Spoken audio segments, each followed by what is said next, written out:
Olá, nessa aula trará um assunto sobre os métodos não convencionais para a conservação de alimentos. Então, os objetivos será de identificar o princípio dos métodos não convencionais e também conhecer as características, as características principais desses métodos para a conservação de alimentos. Bom, e por que os métodos não convencionais? A grande demanda do mercado hoje, ela é uma resposta à exigência dos consumidores para que eles tenham alimentos com segurança, que garantam que não terá nenhum problema à saúde se os consumirem, que tenha qualidade nutricional e os mesmo alimentos processados, que eles sejam mais similares possíveis aos alimentos frescos e naturais. Então, um grande desafio da indústria de alimentos é obter processos que tenham a menor possibilidade de alterações nas características dos seus produtos. E quanto mais próximos ao sabor, à frescura, ao odor de um alimento, natural, melhor, pois passa essa imagem ao consumidor de algo livre de perigos, saudável, enfim, de qualidade. E aí, na tentativa de se alcançar esses objetivos, da demanda de mercado, há necessidade de tentar substituir de alguns métodos empregados tradicionalmente na indústria para o processamento e, consequentemente, conservação desses produtos, aumentando a vida útil.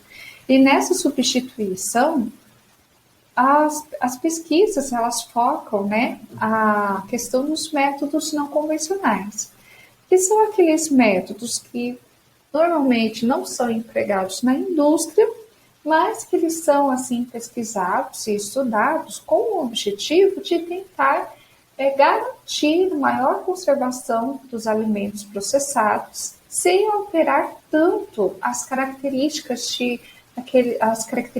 tanto nutricionais, sensoriais, então manter o máximo possível essas características do alimento fresco, Então, assim, são métodos que têm como objetivo substituir os métodos convencionais, mas sem ter tantas desvantagens, ou seja, que as vantagens elas sejam maiores que as desvantagens do processo. Mas tem que se garantir também que os métodos não convencionais que eles tenham segurança equivalente aos métodos tradicionais, ou seja, que eles realmente garantam que os alimentos processados estarão seguros quanto à contaminação microbiológica. Então, nós veremos alguns métodos, as suas principais características, seus princípios, as suas fundamentações.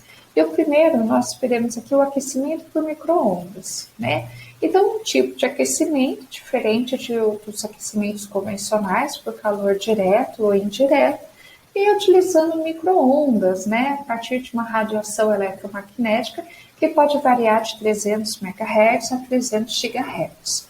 Então, nós temos como os principais exemplos nossos fornos domésticos e também industriais, cuja frequência era de 2,45 GHz.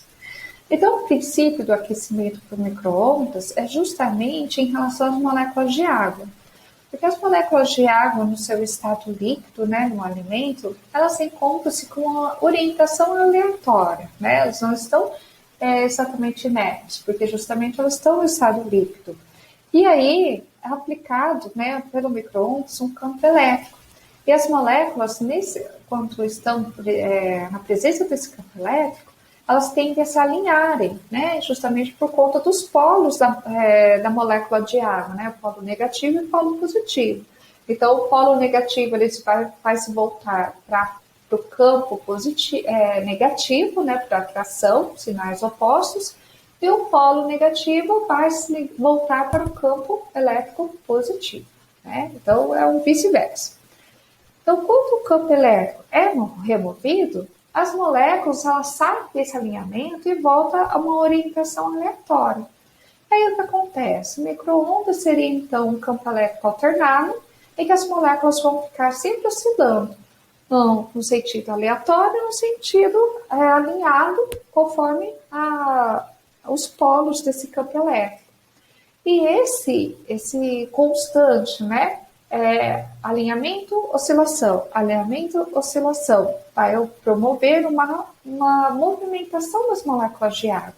E essa movimentação, né, ela vai ser nada mais do que uma geração de energia cinética. E essa energia cinética ela vai ser dissipada na forma de calor. E aí que nós temos a formação do calor. Então aqui é para representar justamente essa questão.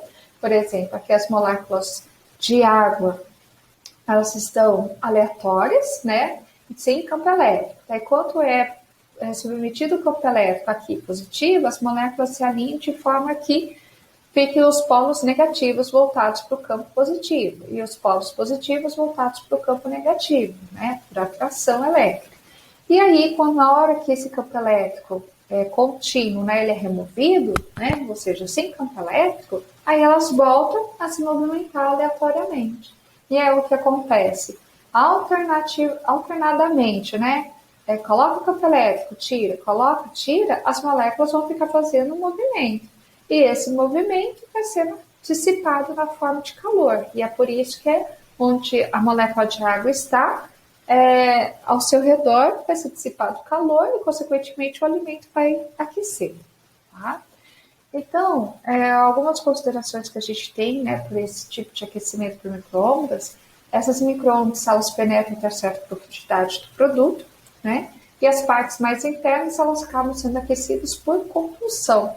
Por isso que quando a gente aquece, por exemplo, leite, né, numa xícara, a parte superior ela fica super quente. Então, não é a mesma temperatura da parte inferior do leite ali no fundo da xícara. Então, por isso que se a gente não homogeneizar, a gente acaba se queimando, né, ao tomar esse leite. E aí, nós vamos ter uma interação direta entre a energia do micro-ondas e o alimento, e acaba sendo um aquecimento mais rápido e uniforme, né, a não ser essa questão da profundidade. E também estudos visando a utilização do micro-ondas para secagem. Então, o calor interno vai estabelecer uma pressão de vapor dentro do produto e vai bombear a umidade para a superfície. Consequentemente, esse alimento perde a umidade. Tá?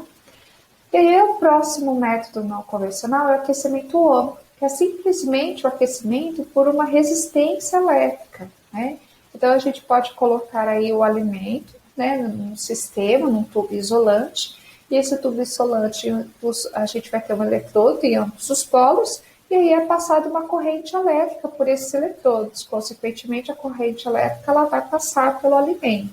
E essa passagem vai gerar calor, né? E esse aquecimento é que vai promover o processamento do alimento. Esse calor ele acaba sendo mais uniforme e rápido também, né? Porque é uma corrente elétrica, então rapidamente ele aquece. O que pode afetar? Justamente, né? Se é um produto líquido, então a gente tem uma condutividade elétrica, né? Diferente de um produto sólido. E aí essa condutividade elétrica, né, de fluidos e partículas também, ou mesmo do alimento sólido, ela vai ser dependente do calor específico. E aí como a gente tem um alimento formado por vários ingredientes, então cada ingrediente vai ter o seu calor específico. Então, querendo ou não, um fluido, né, um alimento líquido, ele acaba tendo uma homogeneidade, né, e isso acaba sendo melhor para a passagem, né, desse campo elétrico, né, a passagem elétrica aí pelo alimento, tá?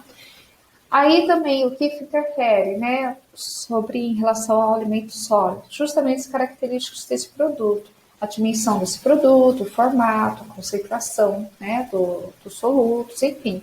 Então, imagina um produto com uma dimensão que é irregular, né, que não é uma peça irregular, não é uma peça exatamente retangular ou cônica que vai caber dentro daquele tubo, né.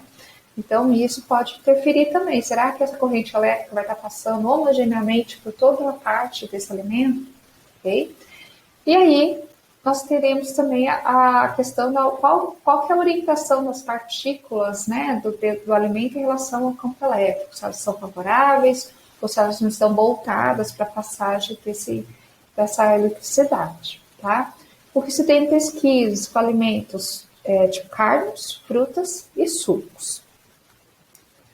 E aí um outro método não convencional, mas que é muito empregado na indústria, tanto alimentícia, mas outros segmentos, né, industriais também, mas acaba sendo não muito comum, né, por conta de custo, por conta, né, de acesso, e até mesmo depois a gente vai discutir essa questão cultural, né, de entender. Então, é justamente a irradiação.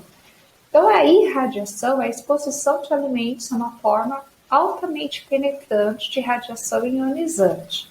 Então, aqui eu trouxe, né, o comprimento de onda, né, em metros dos tipos de radiações. Então, aqui ó, nós temos a micro-ondas, né, o comprimento de ondas aí bem maior do que nos raios-x e raios gama, tá?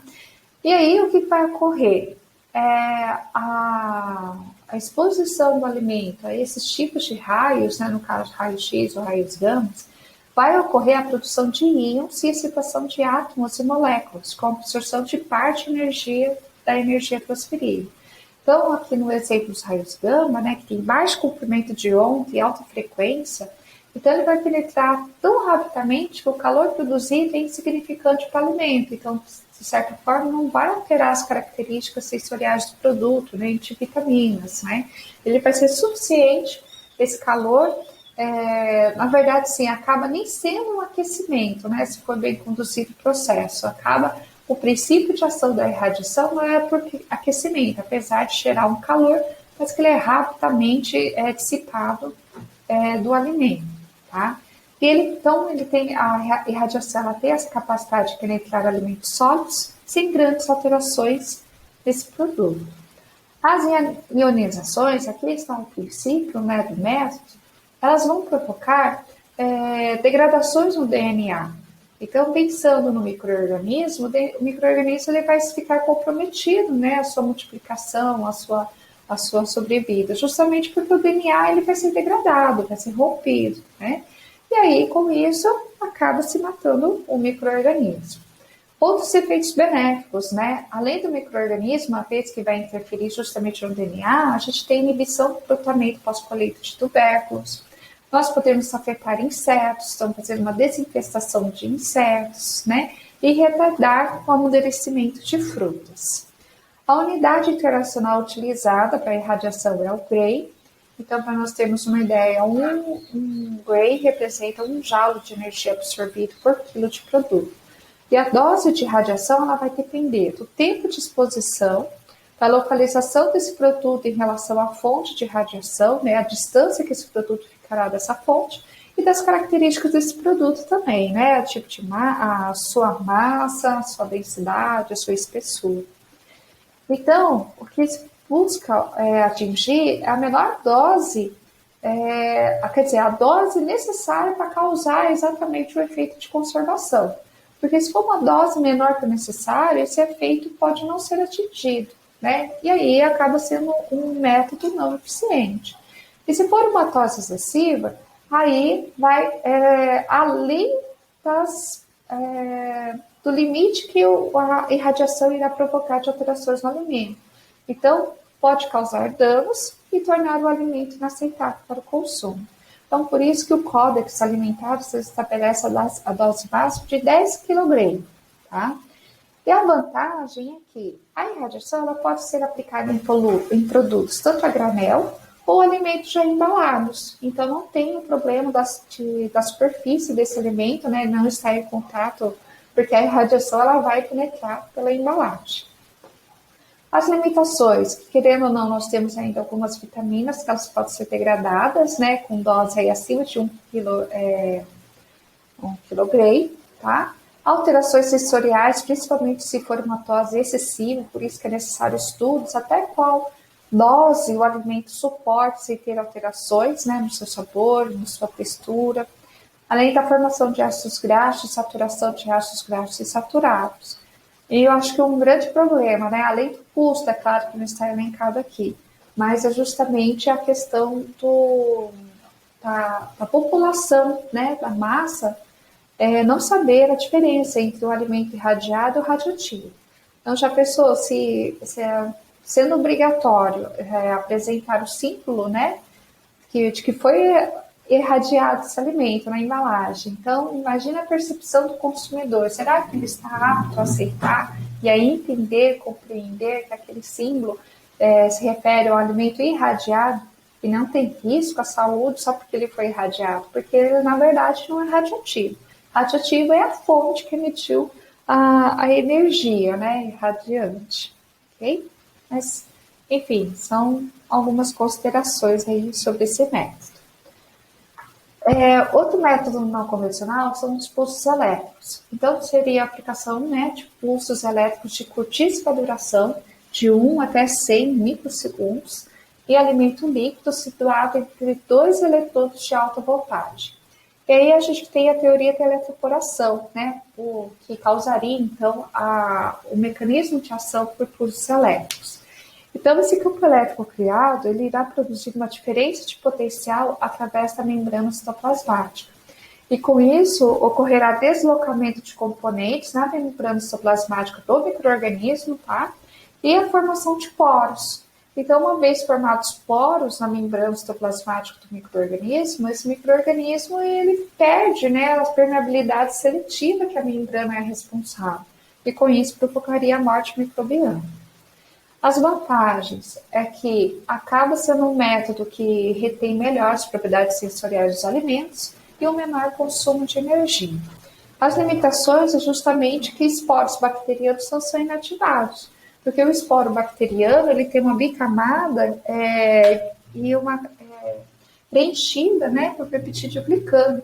Então acaba não sendo exatamente uma membrana citoplasmática e por isso não aconteceria poros, né, nos esporos, ou seja, não provocaria lise celular, então seria uma forma altamente resistente a esse método. A suscetibilidade de enzimas é variável, então pode ser enzimas que também elas tenham essa atividade interferida, e talvez isso seja prejudicial para o alimento, tá? Não só para o alimento, mas também vamos pensar em relação ao micro-organismo. Talvez nem todas as enzimas também seriam atingidas, né, por esses pulsos elétricos, se for também pensarmos no mecanismo de inativação enzimática. Então, elas também continuariam aptas a desenvolver suas funções, tá? E aí, bolhas de ar, né, vamos pensar no alimento que tem probabilidade de formar espumas. Então, essas bolhas de ar da espuma, elas acabam interferindo também no tratamento desuniforme, porque dentro da bolha de ar, logicamente, nós temos ar e a condutividade elétrica do ar vai ser diferente do restante do produto líquido, tá?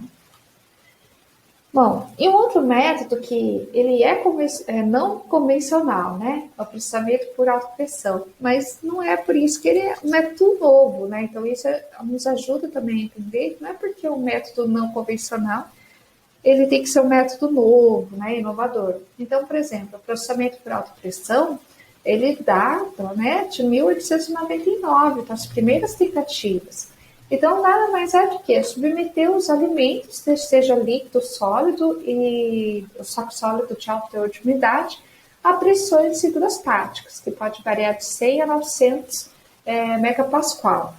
Durante algum tempo, pode ser minutos por segundo ou alguns minutos, e o importante, um espaço confinado, porque senão você vai pressionar o alimento e ele vai dissipar, né? Então precisa de um espaço confinado para fazer esse processamento por alta pressão.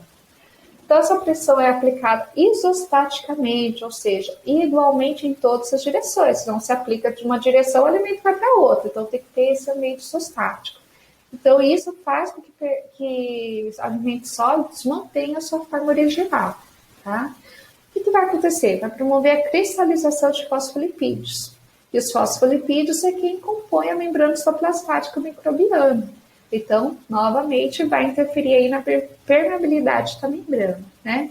Com modificação nas trocas iônicas, desnaturação proteica e desestabilização na replicação do DNA.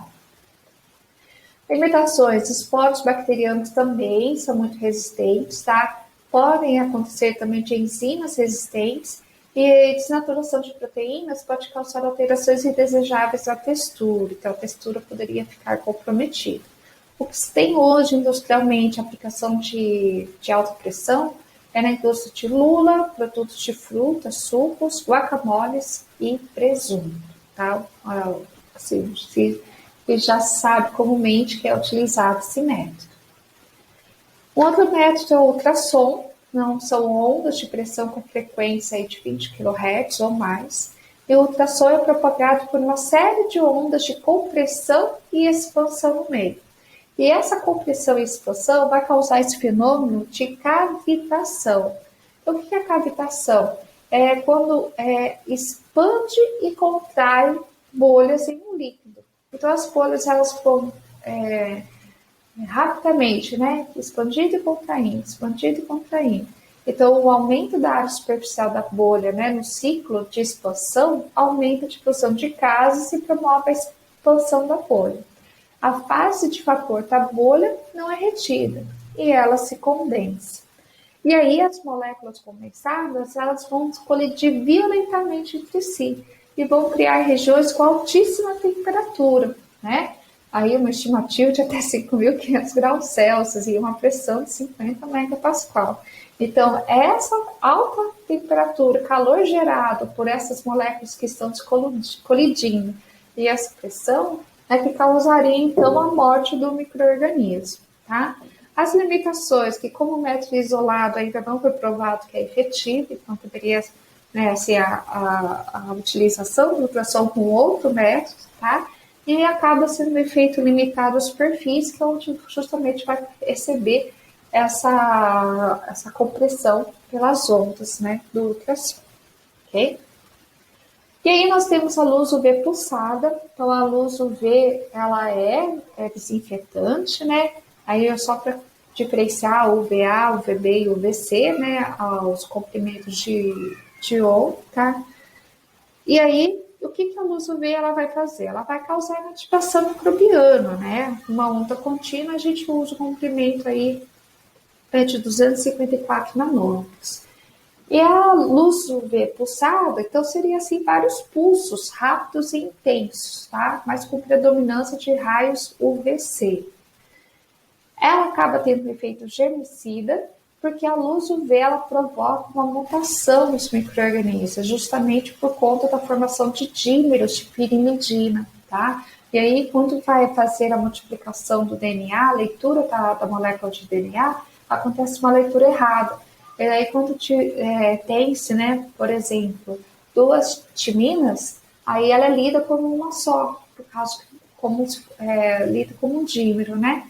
E aí tem-se, então, o erro na molécula desse DNA do micro-organismo. Consequentemente, o micro-organismo vai se dividir com um DNA com erros, e aí ele não vai conseguir sobreviver, tá? Há ainda evidente mecanismo fototérmico, que vários pulsos, né, dessa luz UV provocaria aquecimento, e seria um superaquecimento momentâneo causado justamente pela absorção dessa luz UV durante o pulso. Quais seriam as limitações, as principais? Pode ocorrer danos sensoriais e nutricionais, principalmente causados por esse mecanismo fototérmico, né? E também temos que pensar em moléculas sensíveis à intensidade da luz, né? Então, elas também ficariam comprometidas. Ocorre uma descontaminação superficial, porque é justamente na superfície que vai receber a luz UV, né? Então, internamente, não vai receber a luz UV. E isso acaba, então, sendo só superficialmente o tratamento. E é claro, se for um alimento embalado, então, se a embalagem é opaca, a luz UV não vai chegar até o alimento. Então, isso aqui também é uma limitação, tá? E aí nós temos o processamento por ozônio. O ozônio é aplicado na forma de gás, ele é um potente oxidante, ele é solúvel em água, e a vantagem dele é que se autodecompõe rapidamente. Então, a meia-vida do ozônio é de 12 horas. Então, você pode fazer tratamentos e depois de determinado tempo, você vai ter alguns resquícios só do ozônio, mas tendendo ao infinito, negativo, né? Ele tem um ótimo espectro de ação, então ele atua sobre bactérias, fungos, vírus, protozoários, tanto esporos de bactérias, né, como a gente viu em outros métodos que acabam sendo limitantes no ataque a esporos de bactérias, também esporos de fungos, micotoxinas, ele tem ação. E ele vai fazer no micro-organismo, na célula vegetativa, justamente ele vai se difundir na membrana celular, causando ruptura e dispersão do citoplasma, tá? A alimentação do ozônio é porque ele causa autodegradação do ácido ascórbico. Então, aí o alimento rico em vitamina C ele fica comprometido, porque ele vai ter o seu ácido ascórbico degradado e também no caso de antocianinas e alimentos com colorações. Tá? Bom, pessoal, aqui são as referências. Esses são então, os principais métodos convencionais, não convencionais, e ressalto, né, a importância de que são métodos que aí são estudados, pesquisados, justamente para se ter alternativas aos métodos tradicionais, pensando em diminuir ao máximo a desvantagem do processamento de alimentos, mas garantindo sempre a sua segurança, né, a sua inocuidade e também objetivando aumentar a vida útil desses alimentos. Okay? Obrigada.